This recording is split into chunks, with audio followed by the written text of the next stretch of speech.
مشکوک رہا ہے، اور بہت زمانے سے جب اردو اور مسلمان ایک ہو گئے تو ہندوستان میں کہیں سے بھی اخبار نکلتا ہو اس میں کہیں نہ کہیں یہ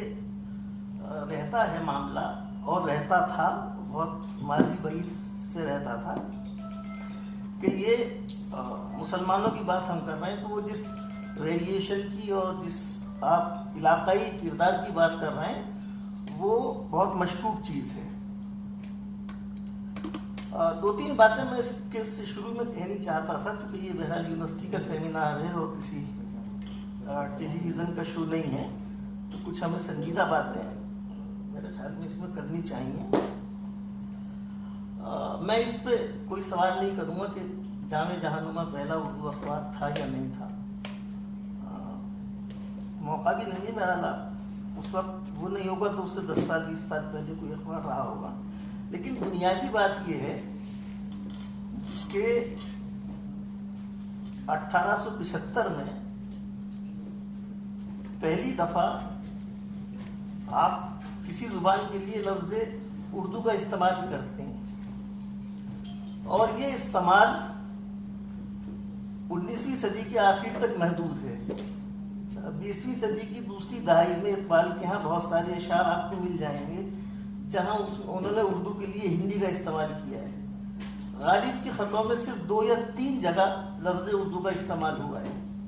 تو پہلے یہ طے کیجئے کہ یہ جو جامع جہاننما تھا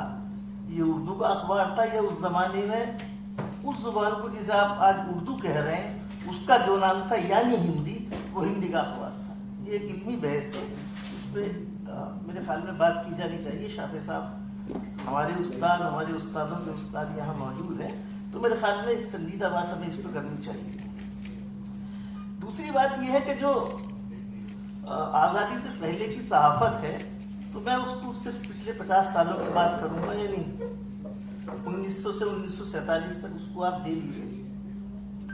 تو وہ بنیادی طور پہ نمبر 1 تو وہ فیوڈل صحافت ہے۔ اس کے جو سارے ریسورسز ہیں، جو ساری پیٹنیج ہے وہ فیوڈل سسٹم سے آ رہی ہے۔ دوسرے وہ جو صحافت ہے وہ کسی نہ کسی نظریے سے جڑی ہوئی صحافت ہے، وہ ایسا نہیں ہے کہ وہ کوئی بہت غیر جانبدارانہ صحافت ہے، اور بڑی تعداد میں وہی صحافت ایک دوسرا ملک بنوا دیتی ہے، اور آپ کے بہت سارے بڑے صحافی، بڑے اخبارات وہاں چلے جاتے ہیں۔ تو میرا خیال یہ ہے کہ یہ جو اردو صحافت کے ساتھ ہیپی گو لکی والا معاملہ ہے، اب اس کو چھوڑ دیں، اور جو سنجیدہ باتیں ہیں وہ ہمیں کرنی چاہیے۔ تو جو 47 سے پہلے کی صحافت ہے وہ ظاہر ہے کہ وہ پوری طرح اسلامسٹ ذہن ڈومینیٹڈ صحافت ہے، کچھ بہت اچھی صحافت بھی ہوگی۔ یہی وجہ ہے کہ جو آزادی کے بعد کی صحافت ہے اس کا بڑا حصہ بھی تعمیری نہیں ہے اور بڑا حصہ تخریب کارانہ ہے۔ تو ظاہر ہے کہ ماضی کا کوئی نہ کوئی رشتہ مستقبل سے ہوتا ہے، تو اگر